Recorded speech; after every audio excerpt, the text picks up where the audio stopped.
Our world is lost in unnecessary fear and hurt. Our systems seem scientifically engineered to make you small, powerless, and always waiting for the next great leader who will fix the problems around us. Worse, we're witnessing neighbor versus neighbor while warfare breaks out around our family tables. But you have access to a spirit, a strength that enlarges and empowers you. Even better, you don't need to wait for the next big movement. You can heal the world. It's time for governance by grace. Welcome to Gracearchy with Jim Babka. Hey, Jim. Good to see you today. Good to be seen. We have such an incredible opportunity today. I have never spoken to someone who has been a candidate for federal office, let alone vice presidential candidate for federal office. And today we get to speak to Spike Cohen, who I know you know, and who I know from seeing his name on the ballot. How's that for full disclosure here? But This is a guy who's making waves.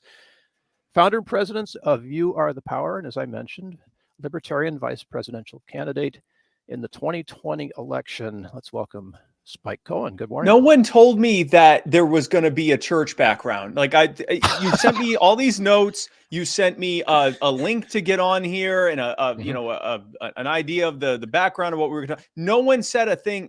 Hold on a second. Thank you so much for having me. Go ahead. I'll just take you out until you get your background sorted there. Although I love Birdie. He's cool. Well, thank you. Everyone loves Birdie, but this is not the thematic. You know, I want something it was over my shoulder. Bill, you were supposed to put that in the memo. Oh, my bad. Actually, we have to fault Spike. It's almost as if he hasn't watched the show. Like he could have, come with something, right? He could have come with a backdrop. I've listened to the show, so excuse me for not knowing the aesthetic. There you go. He listens on the every podcast. show that I have. There we go. Hold on. We're very visual. It's important that our. I hope so. It's not evident out in post because I can't. People think that this is. Here we let's get here. No, you're a master of technology, among other things. Okay. Look at that, wow. Jim. He can make his background zoom. There we go. I feel. There we go. Very humble right now. There we go. Now we need organ music. Thanks, to go along Bill. with organ music, yes. Thanks, Bill. Jim, great to be here on Gracearchy. Oh yes, that. So if people that were listening, like you normally do, they're going to have to come to YouTube just to see how this all went down. It's a beautiful background, by the way. Very. Thank you. This is becoming we should probably get more solemn and serious now, right? Yeah, we should. Yes, definitely. I started that way, but I would appreciate you catching up. Yes.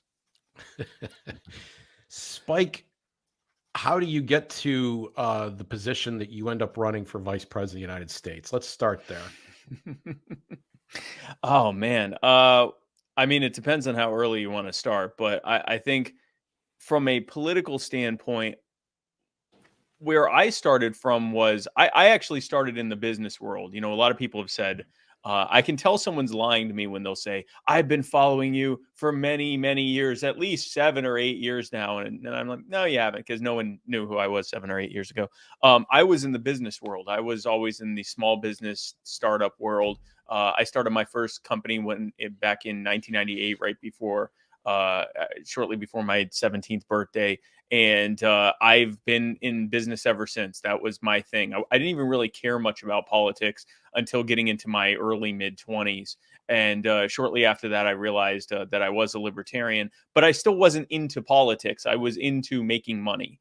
And what happened, and we can get into more details, but basically what happened was a very pivotal moment in my life, which was my diagnosis of multiple sclerosis, led me to really take a look and examine my life of what did I want to do with the rest of my life. It was kind of a wake-up call.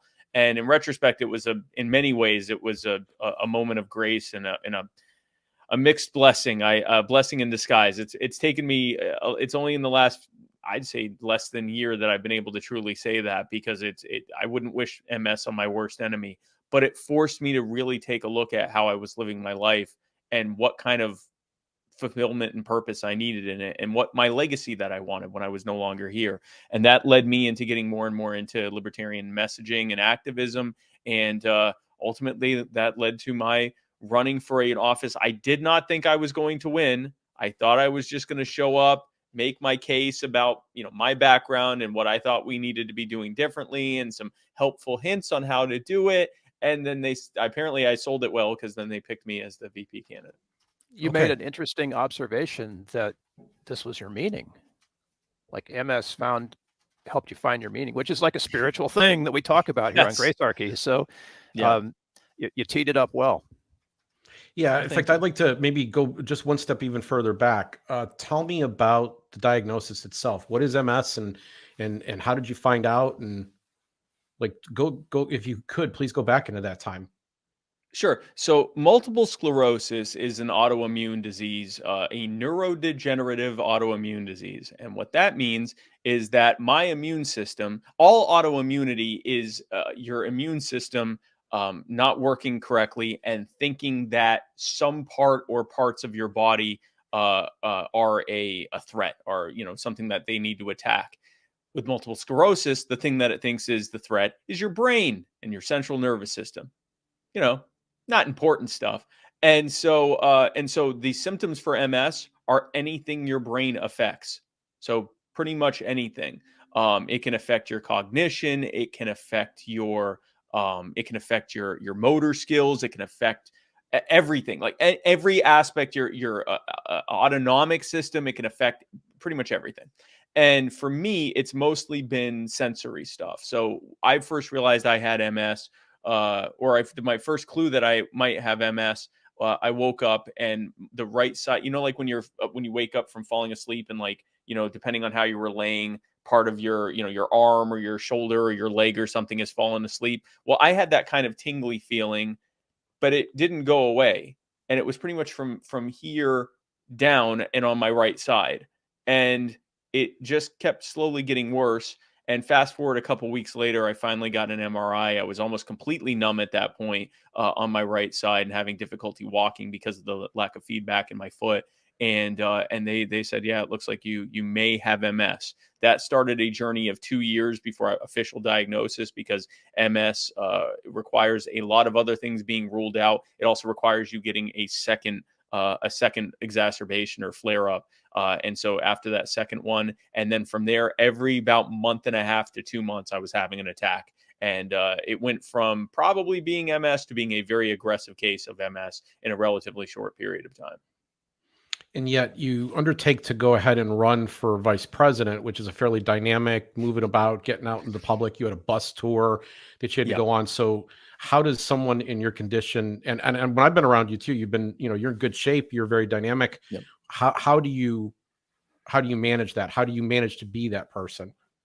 So I have been in remission since August of 2017.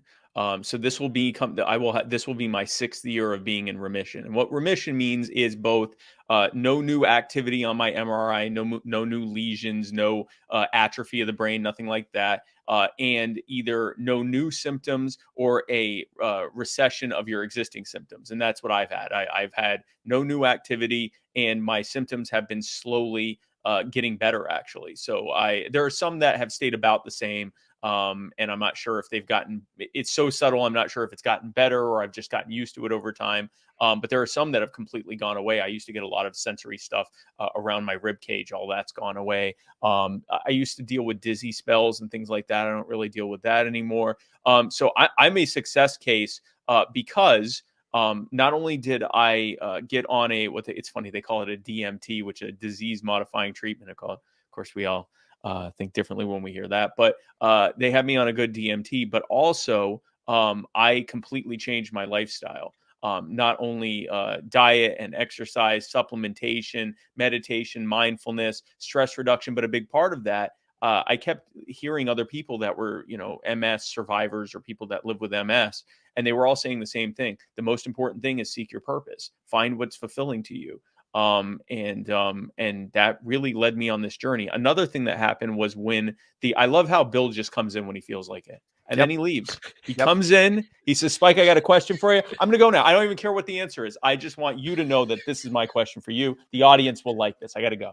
But so another thing that happened was shortly after my diagnosis, which at that point was a relief. I, like both of you, had just left. Now it's just me. Hey, everyone. Spike Cohen here at the Gracearchy with Spike Cohen. You can tell this is my show because of this fancy church backdrop. Anyway, you guys are great. This is a really good dynamic thing happening. I'm probably going to stop looking at the screen. I'm going to go back to just listening to this show, which has served me very well up until now. So anyway, so the doctor, after this relief of saying, okay, I know I have MS, and now we're going to find the treatment and everything. And so they sit me down and they say, yeah, the purpose of your MS treatment is to reduce or slow down the progression of your MS so that it's not much different than just the typical aging process where we kind of slowly decline until we're no longer here. And that was supposed to make me feel better. That hit me like a ton of freaking bricks because I had spent the last 2 years, all I thought about was MS. Do I have MS? Do I not have MS? If I don't have MS, what else do I have? What am I going to do to deal with this? And, how am I going, what are things that I can do to try to get ahead of this? Do I need to, update my will? Everything you would think of when faced with the possibility that you may die a lot sooner than you thought. And that even before then, because MS doesn't really kill you immediately, but before then you might lose your abilities and powers of attorney, like all these things. And they were telling me in that moment, none of this matters. You have MS, you don't have MS, you're in perfect health, you're going to live to be 120. Then you won't be here. And even before you aren't here, you'll decline because we age and we die. Very cheery subject, by the way. But that hit me with something that I needed and had needed for quite some time. The realization that, we're not always going to be here. And what matters is, what are we leaving behind? Yes, how are we living in the moment? How are we fulfilling ourselves and everything else? But what are we leaving behind? Because 200 years from now, no one we know will be alive. What did we leave behind? Was the world a better place because we were here? Was it a worse place because we were here? Did it even matter that we were here? And up until that point, all I had focused on was making money. And I'm glad I did that because it's put me in a position where I can now seek fulfillment, not have to worry as much about money. But it wasn't fulfilling me. And had I continued doing that, I would have continued being sick and miserable and really, really overweight. I was like 100 pounds overweight. And not be able to truly be the husband that my wife deserves, not truly be able to be the loved one that my loved ones deserve, and not be able to help others and to share such an incredible message of liberty that we have. So as tough as it is to say this, MS on multiple fronts it allowed me to reclaim my life, and I now live a healthier, happier, and more fulfilled life than at any other point in my life. Including before I had MS. What is the importance of meaning? Like, why would it matter what happens after you're gone? And I ask this question on two levels. I want to ask it to younger Spike because I want to know, is it important to the people that we're talking to right now, particularly if they are younger, to have a priority of making money and starting to plan? Like, there's a certain, should we be telling somebody who's 21 years old, just follow your bliss? Like, is that really the best advice to give them? But then, you're coming into a different phase of life now and you've had this awakening. What then is the meaning? So like, kind of lay out that life path a little bit from your perspective. Sure. So what I would say to someone who hasn't already built a financial nest egg like I did, what I would say to them is, this is your time, whatever. And it really doesn't matter how old you are to take this advice. Like, this is still good advice. If you're 12 or 102, it doesn't matter. I would focus on finding why you believe you should be here. What is your purpose? What is fulfilling to you? And that means stripping away a lot of stuff that was put on you even before you were able to communicate or talk, even before you were born, when your parents, possibly even before you were conceived. In my case, my parents were making plans for me before they ever conceived me. And the thing is, the reality is you have to be you. And so a lot of the process is stripping away your somebody suit, the suit that you've been given by other people. This is who you are. This is what you do. This is what you're about. And finding what is the most fulfilling, what is your fulfillment. And then once you find that, then the step is, that's the fun part, is finding a way to be able to earn a living and be able to live off of that. And earn a living is subjective. It could mean, are my bills paid? Do I have enough money in case of an emergency? Can I make ends meet? For me, it's a little bit more. It's, am I able to have a financial legacy to leave behind? Can I live very comfortably? Can I not have to worry about, can money for the most part not be an object, so that I don't have to worry about that? So for me, it was that. But yeah, I think that people need to focus first and foremost on fulfillment, and then assuming that they aren't, either already independently wealthy or a trust fund baby or something like that, then figure out, how can I monetize this? How can this be a way to a way for me to be successful? Or how can I be successful financially while still being able to fulfill this? And if you can do that, and if you can game your life in such a way that you're fulfilling both of those things, you'll be excited to wake up every day. May I ask a question about this? Because yeah, absolutely, your story is really moving to me. I lost a relative to MS last year. So much of the stories that we tell ourselves are, as you said, sort of planned in advance for us. Yep. And overcoming all those stories is sometimes a huge burden to find your actual meaning in life. And I think MS, as you said, was a gift that sort of stripped all of that away and let you forced me to look at it. Yeah. Yeah, it forced you into facing that stuff. What would you say, or what would you advise someone who's like in their 20s now, dealing with a whole long litany of stuff that's been their story, both planned and unplanned, and is trying to find a way to put the rudder in the water and go in a direction that has meaning for them? Yeah, so I think if I had to just tell them one single thing, it's that I remember the stereotypical question that a guidance counselor used to ask in school. If money wasn't an object, what would you? It's a question I asked myself when I was in the middle of this MS journey of trying to figure out how to reclaim my life, reclaim my health, and all of that. And the question was, if money wasn't an object, or in my case, since money's not really an object, I'm not a billionaire or anything like that, but like I don't have to worry about making ends meet. And since that's the case, what do you want to do? Like, what do you want to do? And my answer for that, which I did for a better part of a few weeks, was sleep. I was so exhausted from decades of doing what I was to chase paper, and then also dealing with all the MS stuff. I spent most of my time resting and like relaxing and all of that stuff. Now, if you want to fast forward past that, if you're asking yourself in this moment of frustration and everything else, you might say, if I didn't want to do anything, then I would sleep. If I didn't have to do anything, I'd sleep, or I would go and party and all that. Okay, great. None of that is fulfillment. Those are just, filling an immediate need that you have. You have to really drill down. What would you do? What would be the reason that you would wake up? What would be the thing that would make you want to continue striving and continue moving forward? What would be the thing that excited you more than anything if you didn't have to worry about the money? And this is going to be a tough question for some people, because a lot of people, they use success as a coping mechanism, or striving for money and success as a coping mechanism for the fact that they don't know what it is they're here for. They don't know what it is they want to do. They don't know what their purpose is. They don't even know if they have a purpose. And so a convenient foil is to just constantly focus on, I'm going to try to make money. I'm going to try to make ends meet. I'm going to try to do all that. And they don't do that search. So it can be difficult for people, but you can spend some time on it, think about it, meditate on it. There's all sorts of resources out there about how you can discover your purpose, and techniques you can use to learn things and all of that. And that'll go a long way to doing it. But it's something you have to do. It may be difficult in the short term, but in the long term, I wake up excited. I wake up challenged. I wake up feeling like, today is a new day to fulfill my purpose and my destiny. And even with all the stressors of running a nonprofit and, future questions of what I'm going to do and everything else, all of that, when I wake up, I could not be more excited about the future. And it's because I know I'm living in my purpose.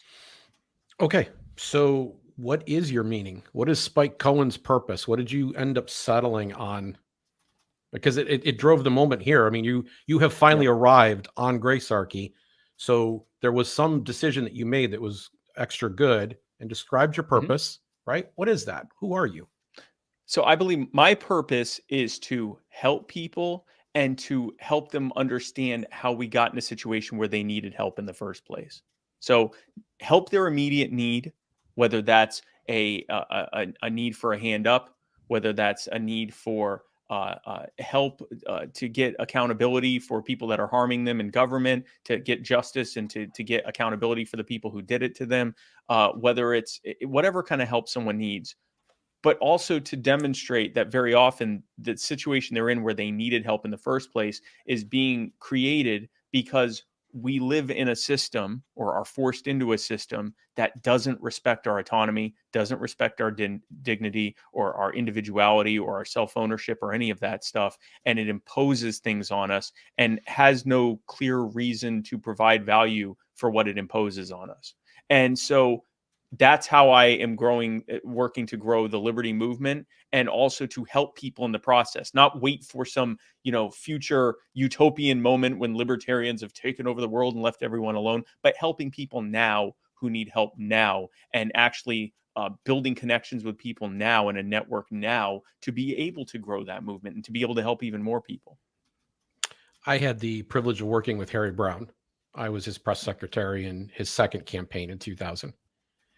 And he was reflecting on what it was that he was doing. And he had written a book called How I Found Freedom in an Unfree World. And it was very much about how you broke free of these traps and really did find your own happiness.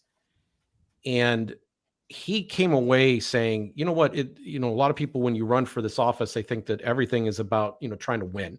You're going to be the winner. And if you don't get that, somehow you failed. But he took stock of some of the things that he had experienced or had happened to him along the way. And I'm noticing that you chose to say, not that you were going to change the country. I didn't hear you say that. What I heard you say is you were going to help people. So that sounds to me like there's an orientation towards present situations, real live people that you want to impact their trajectory.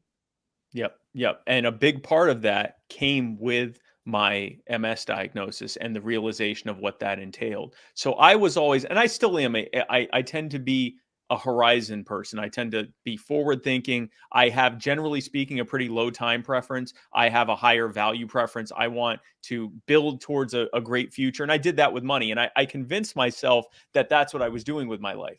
I convinced myself I'm denying myself in the now so that I can enjoy more in the future. But what I wasn't factoring in was the future that I was looking at was when I was like in my 60s, 70s, 80s. Why would I wait to withhold any fulfillment or purpose, or even looking for fulfillment or purpose in myself until I was towards the end of my life? Why would I do that? What was the purpose of that? And the reason was because I was comfortable and I didn't want to have to face what my, that immediate stressor of trying to figure out what my purpose was. So I'll just put it off till later.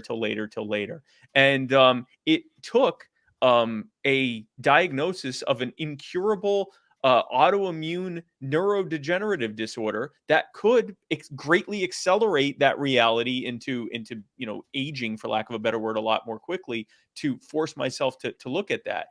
The reality is, when I was at my worst with my MS, and if someone had come up to me and told me that there were some great innovations, which there are great innovations happening in treatment for MS, both on the holistic side and on the pharmaceutical side, the medical side. If someone had told me, I have great news for you, we're within 20, maybe 15, 20 years of a cure for MS, I would have said, that's great. I'm hurting now.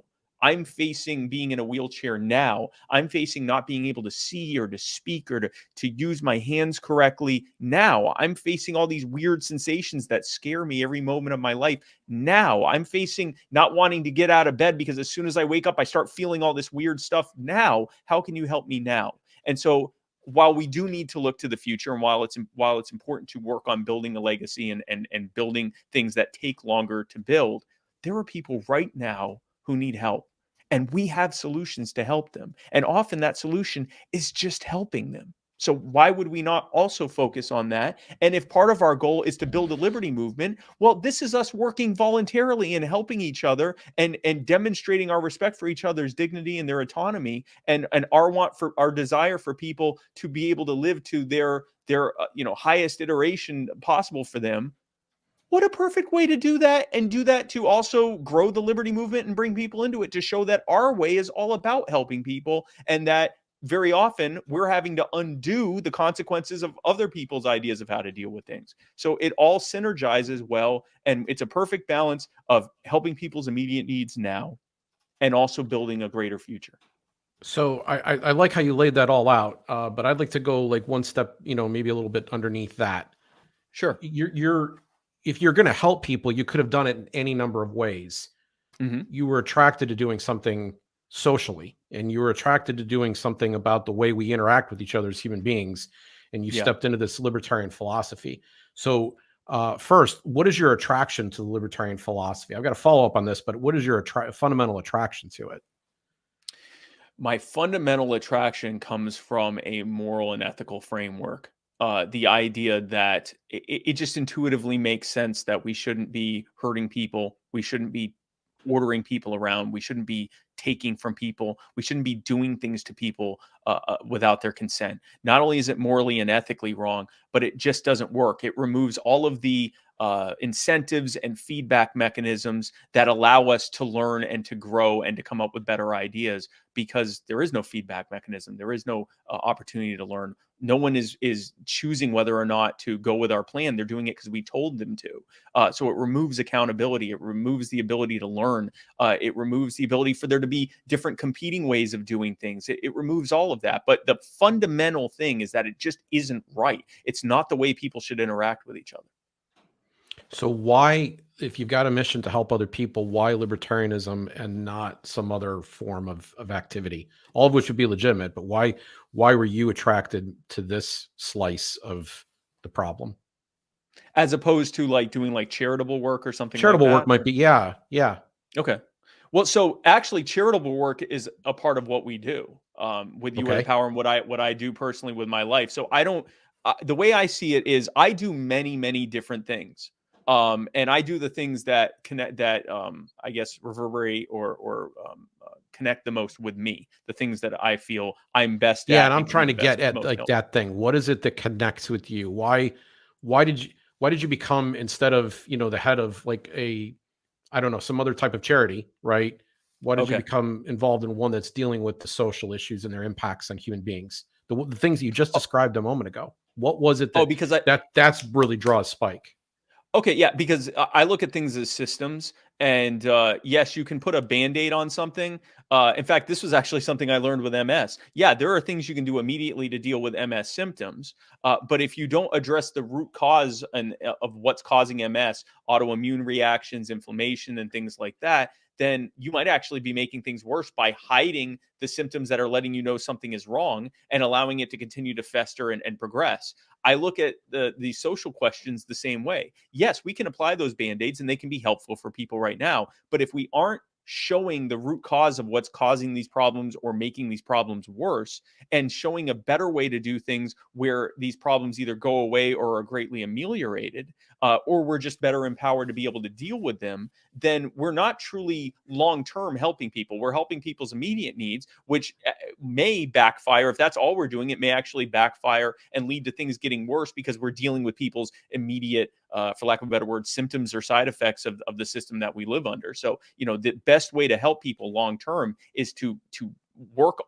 voluntarily work on fixing the systemic problems that are leading to the conditions of these things happening in the first place.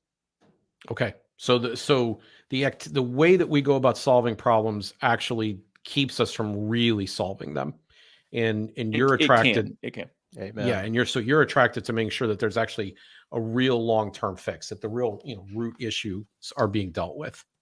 Yes, I think it was Thomas Sowell that said, and I'm going to butcher this quote, and it might not even been him who said it, but someone said, very smart person once said that there are no such things as true solutions. There are only trade-offs. And so what we have to do is figure out what are the best set of positive and negative trade-offs in any given thing that lead us to the best net positive result.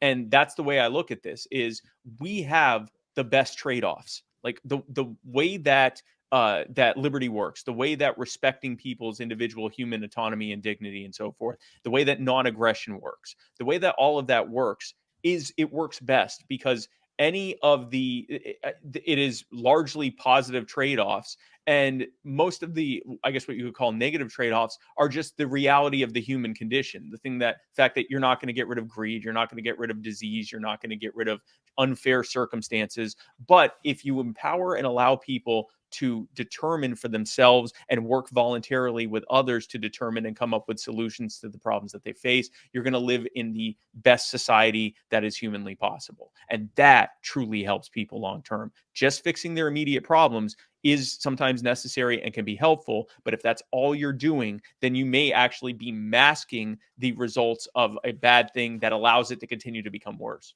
Can I play a devil's advocate on a question here? Well, can I Absolutely, just jump in and say one thing, Bill? He just proved he has been listening to the show. He just quoted Thomas Sowell, and we did that in the Damar Hamlin episode. Right. There you go. Yeah. So Spike, we now thank you for verifying you've passed your Gracearchy comprehension exam. But that I don't watch it because I came in here with some like intergalactic background, and meanwhile it's we're in the Vatican. We're all in different rooms of the Vatican. All right, go. I'm sorry. Amen. Go ahead. No. That was well said. So, devil's advocate. Which part of that was well said? I don't feel like what I just said was well said, but I appreciate your enthusiasm. Thank you. Oh gosh. Okay. Thoughts, collecting, refocus. I appreciate that. But I sent people to Washington, D.C. to fix these problems. Yes. Right. And thank you for that. I actually never thought of that. And I think you're right, actually. We may not even want to air this now, to tell you the truth. No. So here's the thing. The political system is the great fiction by which we acknowledge that we cannot hurt each other. I can't rob you. I can't assault you. I can't threaten to kill you. I can't do any of these things. Sure. But I can, and we can, empower people to do all of that en masse to all of us, and actually tell them or vote for people who promise to do it the way that we would do it if we could, but we can't because that's terrible and no one should ever do that. That's the political system. It is inherently flawed.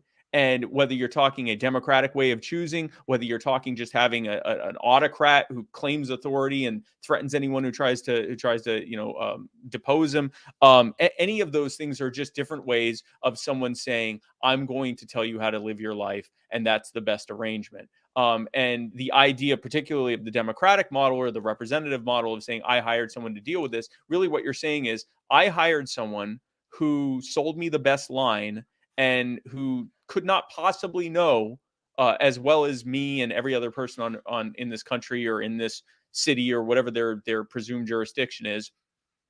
They couldn't possibly know what we need as well as we can. And I've empowered this person with pretty much any amount of money they need, any amount of authority they need, and basically very little to no accountability. And that should definitely work out in my favor, even though it just keeps not working out in my favor, but it's bound to work. We just haven't found the right person. I got to vote hard enough. I got to vote harder. Yeah, vote harder. So a theme begins to emerge here, and I'm going to take a stab at something. You seem to have expressed a form of, I would say, existentialism, right? I'm pondering my own death. My death becomes very present to me. I begin to realize I have a limited amount of time, and I start to take stock of what I'm going to do. And I begin making decisions based on my death. I begin making decisions about meaning and purpose based on my death. Now, this could go a lot of different ways, and this is what I want to give you the opportunity to do. Let's call this a philosophical or theological moment. On that kind of basis, am I wrong in my speculation? Is there some other kind of spiritual components in there? How do you kind of make sense of the universe and your role in it here? You're trying to give meaning back to the universe. What's the bigger picture? So I'll give a little bit of history here. I was raised in a Messianic Jewish household, and Messianic Jews are Jews who believe that Jesus Christ was the Messiah. So we're basically Jewish Christians. Another term that's used is first century Christians, because the original Christians were just Jews who followed Christ and believed that he was Messiah. So that's my background. So I came from a very Abrahamic, Messianic faith background. Over time, I came to become disillusioned with that and not believe that that was the correct interpretation. And so the default, as with most Westerners, was to go into the second monotheistic system, which is of course atheism. And so I became, and of course the monotheism there is nothing. You are the product of nothing. You're still a fluke, and it's still not. We're not 100% sure why you're here, and it's kind of. Hold on, I gotta pull it together. That was good. That was good. The second monotheistic. Can you just sort of like unpack that a little bit? Yes, the 18th century, the starting in the 18th and 19th century Western monotheism of nothing, which was really the product of people who lived under either Catholic or Protestant interpretations of this very angry guy up in the sky who was going to strike you down the moment you even thought something wrong. And so the best way to deal with that was in your mind to kill it and say, actually, there's nothing here. You're still a fluke, right? It's God is dead or never existed. I've killed him in my mind. There is no reason for this. We are these a completely purposeless world that has no reason for its existence whatsoever, and has for some reason, this tree, for lack of a better word, has created us, the fruit, that are constantly seeking purpose and meaning in all things. This completely uncaring world that doesn't care about anything and has created, for some reason, these incredibly hyper emotional beings for absolutely no reason. Also, it's still kind of unfortunate, and we were kind of a mistake borrowing to the Genesis story, but not with the God part, just the mistake part. And of course, removing any possibility for any kind of reclaiming your life, or any kind of you can't. There's no restitution. There's no redemption. You can't be forgiven because no one can forgive you. It's just a bad thing, and you should feel bad about it. And so that was what I believed for a while, and it was a very cheery belief. And then I came to realize that there obviously has to be a purpose to this. Something, someone, whatever you want to call it, had to have created this, and there had to have been some reason for it. And the piece that I found with that, after doing a lot of reading and a lot of listening and a lot of listening to your show, of course, and all of this, has been the piece that I've made is that I believe, if you realize, well, I'm going to focus on things that we don't have to believe that we know are true. So in your body are trillions of other living things, like trillions of them. With each few years, we discover more and more things that are in your body. But we could just focus on your gut microbiome. There are hundreds of billions or trillions of gut microbiome. And they are living things. They have a purpose. They are, in their very short lifespan, doing all sorts of incredible things. And if you zoomed in, it would look like wars and genocides. And I mean, just the most, brutal thing that you ever saw. And you'd look at this and say, this clearly has no purpose. What a horrific thing. They exist this fleetingly short period of time, and they're struggling to live, and then they're gone. But if you zoom out, you see that they're part of a digestive system that allows us to live and to thrive and to be. And that if it wasn't for them being there, then none of this could be. We are effectively their universe. Now, here's the thing. They have neither the perceptive nor cognitive ability to ever be able to perceive or see or understand the greater thing that they're a part of.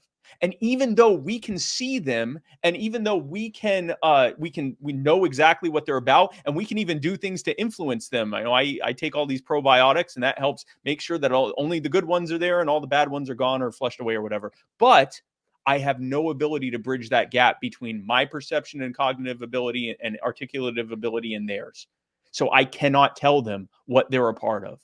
And so my belief is that we are, I think it's manifestly, demonstrably true, downright axiomatic, that we are a part of something greater than ourselves. But I believe that we don't have the ability to see or understand what it is, and whatever it is no ability to be able to share that with us. And if there's, so far I've yet to come up with find a religion or theism other than, I guess, agnosticism, but one that specifically frames it that way, which I hope doesn't mean I created a new religion. I just pray to God someone actually already came up with this, and we can have a name for it, and I could say I'm a that, but I haven't found it yet. So can I make the analogy that politics is the gut biome of the human civilization? it's the pathogenic. Yes, it's the harmful bacteria pathogen that we eat lots of kimchi to try to get rid of. And we do have to get rid of it. I'd like to talk about the future a little bit. You ran for president, or vice president, and I'm sure at some moment it crossed your mind that there was the slimmest of chances, a lottery chance to win the whole thing. Yes. And so you've just gone through this incredible exploration of your own journey and who you are and kind of what makes you spiritually tick. But where I want to bring the plane in to land is to talk about now how this connects.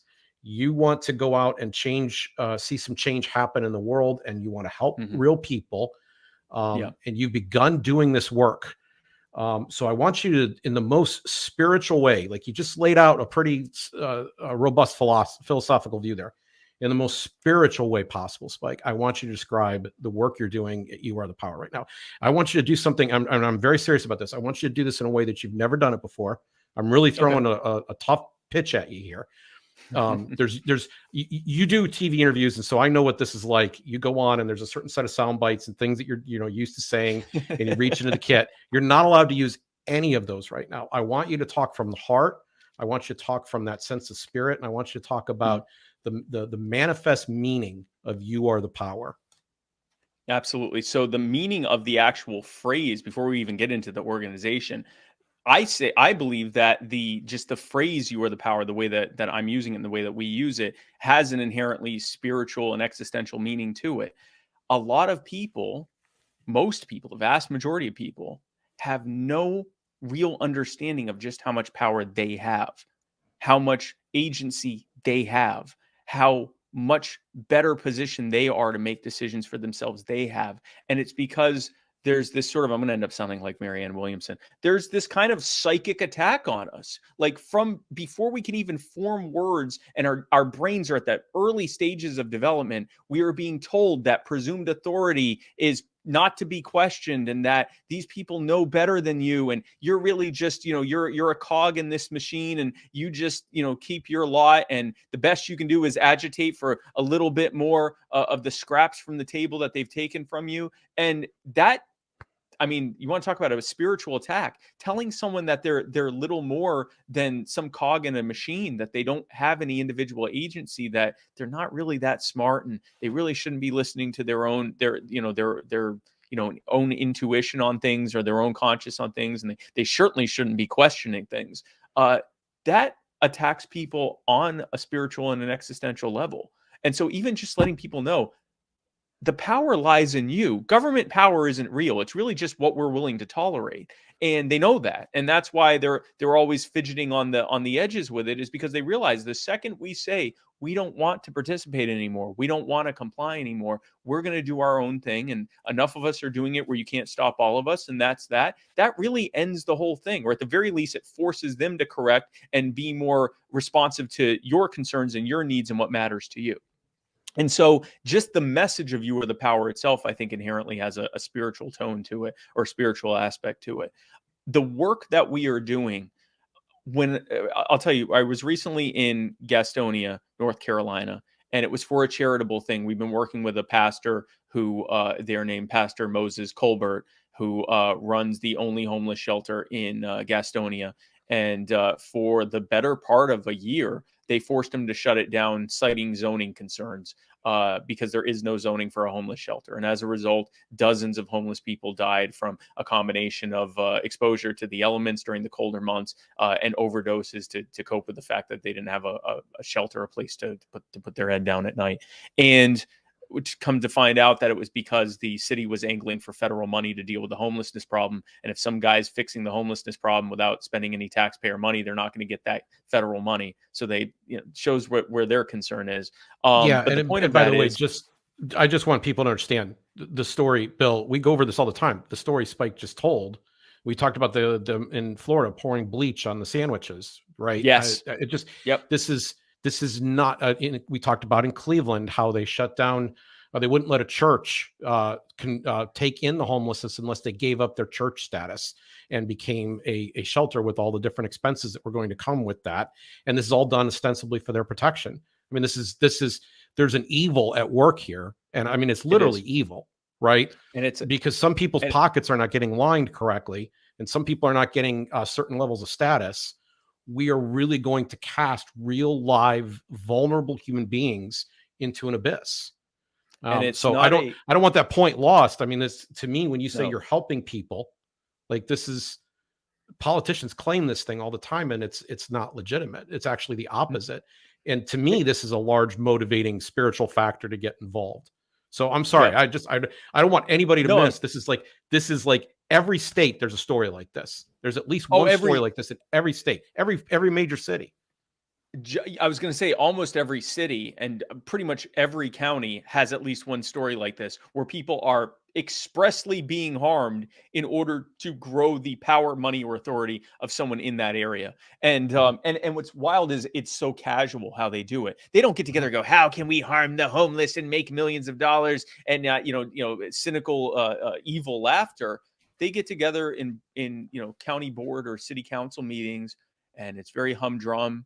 And if you're not paying attention to what they're saying, you might fall asleep. It's very boring. There's no activity to indicate that people's lives are about to be ruined. And that's what they're doing. And they do it casually. And they do it because they can, and because of that presumption of authority. But so we're in Gastonia, and thankfully we were able to put enough public pressure on the city council that they backed off and they let Pastor Moses reopen his homeless shelter. And so we've been helping, You Are the Power has been helping with charity drives and with getting volunteers to come out and help. We got 2 single wide trailers donated that are going to be used for a combination of educational facilities and flex shelters during like periods of heavy extreme weather or like very cold weather and things like that. And so when I was up there, what struck me was, even though I've done a lot of work with the homeless before, and I've done a lot of work with charity before, growing up and even in my adult life, but it's very easy to, when you don't know someone personally, they look at them as an abstraction: the homeless, the poor, any aspect of that. When I was there and I'm meeting the actual individuals who are actually being helped by the direct action that we're doing and that Pastor Moses is doing, and literally something as simple as just serving, I was the guy who was serving the lasagna at the luncheon that we were doing, and then talking with them afterwards and hearing their stories and watching them go from coming in and being cold, because it was cold out, but also being kind of, skeptical. They didn't know us yet. They knew Pastor Moses, but not the rest of us. And in a very short period of time, seeing them open up, tell us all sorts of stuff that I'm not sure I'd be comfortable going that deep into telling my backstory to someone I just met, and just laying it all out there. And, sometimes with tears in their eyes, thanking us and hearing about the things that were going to be available to them with the new trailer and all this stuff. I realized we weren't just helping people's physical needs. We were helping their spiritual needs. We were helping their need and realize. And I'm sure if I'm waking up and saying, "Why am I here?" in my level of comfort, in my level, when I was, having those kinds of questions, I was living a comfortable life. I had a loving wife. I had, family who loved me. I had been sober for many years at that point. We didn't get into it, but I used to be a drug addict, and I've been clean for many years. It'll be 17 years this year, but during that time I had been sober for a few years. So on paper, everything should be fine. If I'm wondering what the purpose of my life is, someone who's dealing with drug addiction or mental health issues, who doesn't have a home, who may not have whose family may not be speaking with them, who may have some terrible trauma from all sorts of things they've seen and experienced and been a part of. Imagine what they're wondering. So to be able to help them with even just the basic need of food today, and to tell them that we're also working on helping them with other things and fixing the systemic problems that led to them being put in that position in the first place, and helping them to be able to help themselves through education and job training and all of those things, that's spiritual fixing that's happening there as well. That's someone who can go on to do even more stuff than I'm doing right now, where they would have otherwise, if someone hadn't shown them that they actually mattered to someone, they wouldn't have done any of that. They might have died a very early and painful death.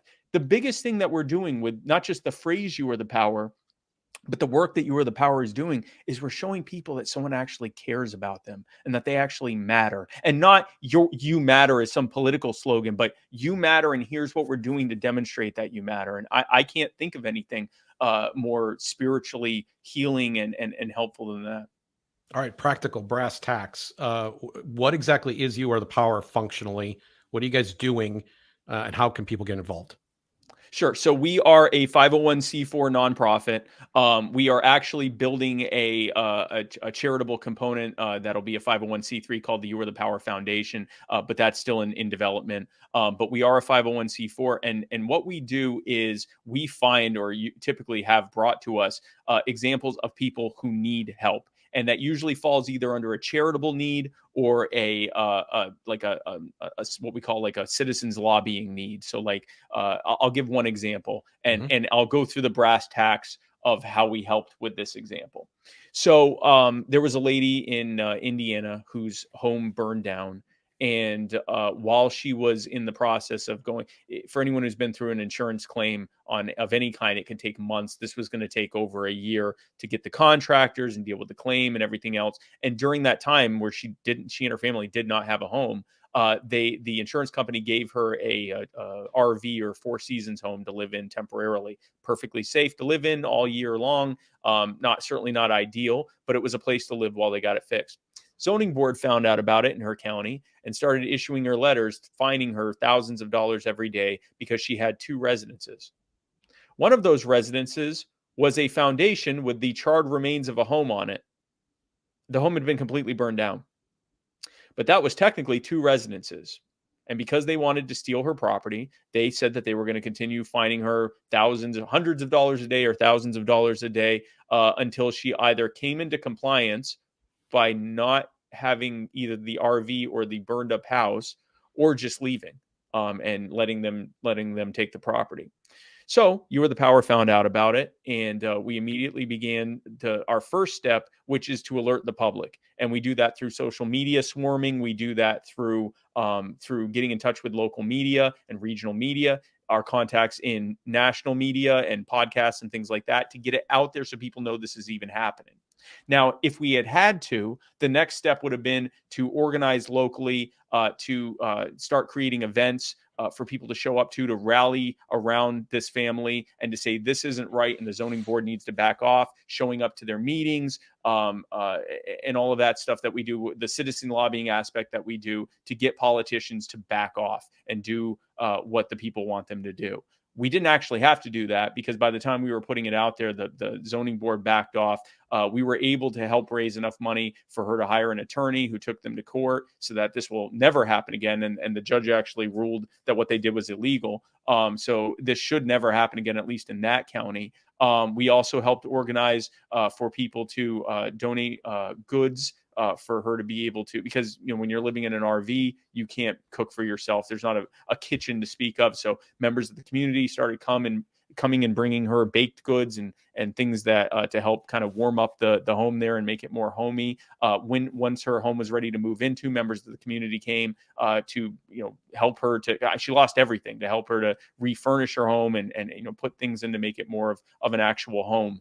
And all of that happened as a result of us organizing members of the community to come together to help one of their own, to help someone in their community who needed help.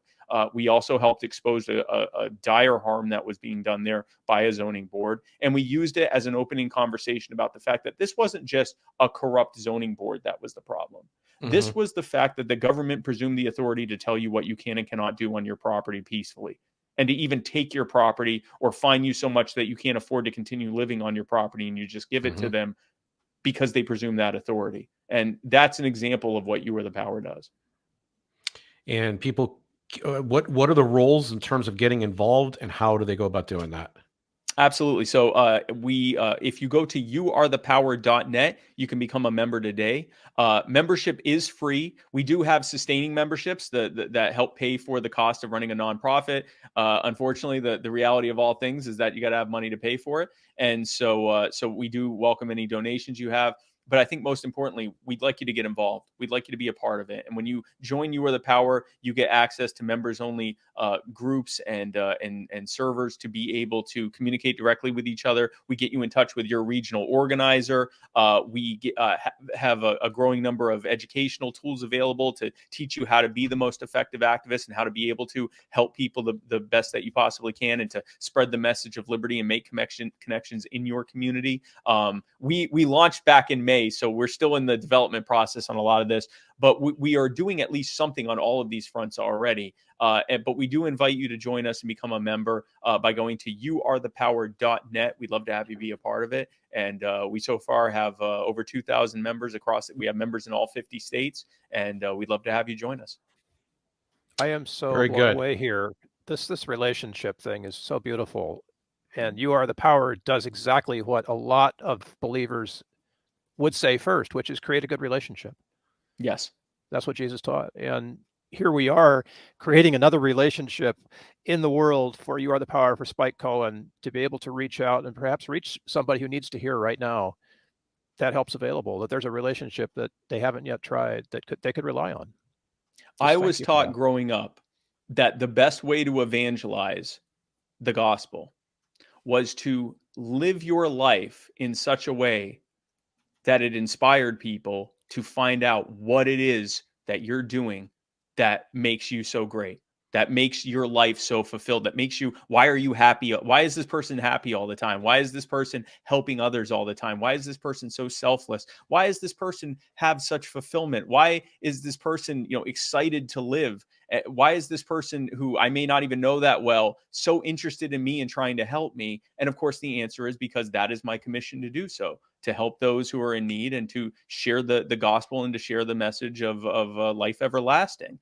And in many ways, that's what we're doing with You Are the Power. And in fact, we have many Christians, evangelical Christians and other types of Christians that are a part of You Are the Power, who say, this is what, this is my commission, and I'm just applying it. In addition to sharing the message of Christ and the gospel, I'm also sharing, as part of that greater message, sharing this message of freedom and respect for individual human dignity and autonomy and all of that stuff. So it works in perfectly. If you want to share a message with someone, a belief system with someone, the very first step to take is to build a relationship. And the very next step to take is to be someone who inspires people to do what you're doing and to join you in what it is you're doing. I'm asked a lot, what is the book libertarians should read to be able to understand libertarianism perfectly and all that? And I'm like, if you're a libertarian, you probably already understand anything that, it's good to read Hayek and von Mises and Rothbard and Spooner and Bastiat and everyone else and Rand and all of that. But if I had to pick a book for libertarians to read, it would be How to Win Friends and Influence People by Carnegie, because that lays out how to inspire people to join you. You already know the what, but you need to know the how. How do we bring people to this movement? And a lot of what's said in that book lines up perfectly with the how to evangelize. You evangelize any idea by making connections with people and demonstrating yourself to be someone who cares, who understands, who wants to help them, and who wants to have them join you in the thing that you're doing to help them and others. And that's what we do, and I invite everyone to join us. As it done, that really resonates for me. I don't know, Jim. I see from your smile that that's probably true for you too. Yeah. Oh, yeah, definitely. And Spike and I have talked about this before off air, and so I'm glad that he's had a chance to share this. I want to know, Spike, before we go, would you like to take this advantage of the vast audience that we have here to announce your upcoming presidential campaign? That's going to happen more and more, isn't it? So I haven't made any right here. We got Spike. I was going to say, this team's great, because what's cool is, you can take me off screen and say, and Spike's running for president. And then I go and I'm like, it's just me up there. Hey, everyone, I'm running for president. And then one of you comes and says, and the reason he's running is because of this. I'm like, yeah, thanks, Bill. Yeah, and that's why I'm running for. And then Jim comes and goes, and if he gets elected, he's going to do X, Y, and Z. And then you disappear. I'm like, yeah, absolutely, Jim. That's what I'm going to do if I'm right. I haven't made any decisions for 2024. The short answer to that is, or I guess the slightly longer answer to that is, I'm going to do what helps best serve this movement and what best helps serve the needs of people around us. And so if that becomes running for the nomination and running for president, then so be it. If it means staying where I am here and focusing and doubling and tripling down on you are the power, so be it. If it means some combination of those things or something that I haven't even thought of yet, then so be it.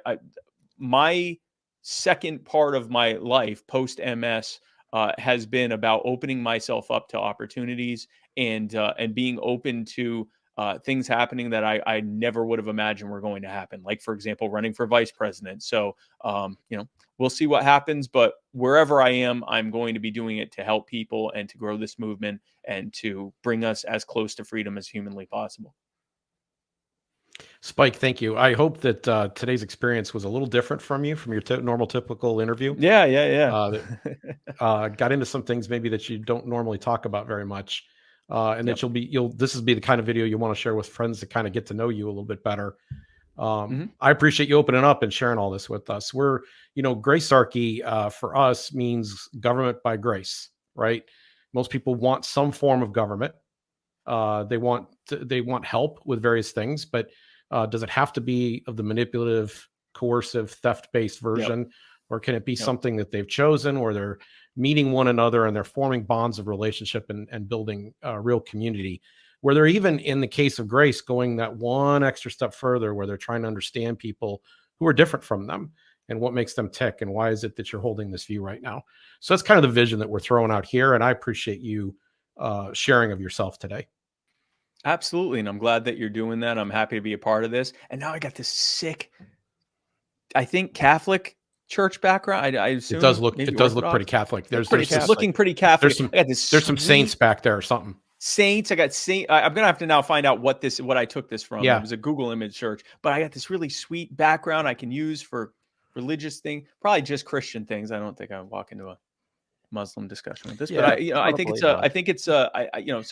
we all grew here is what I'm saying. And I'm happy that you guys are doing this. I think that we should be talking about the spiritual aspect of this. We get caught up in policy, we get caught up in the material aspect of it, but the reality is we're all a bunch of human beings trying to figure this out.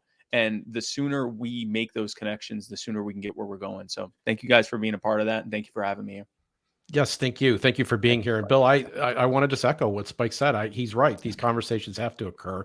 It's an important part of people's existence, their quest for meaning. And I think an important part of my personal meaning and the reason that I'm motivated to do this is that empathy matters. I want people to understand the role of empathy. I'm just passionate about that. And so I show up here to do this with you. And so this has been a lot of fun, but it's also been profoundly interesting to me too. So I want to thank Spike for being here and for everyone for listening to Gracearchy.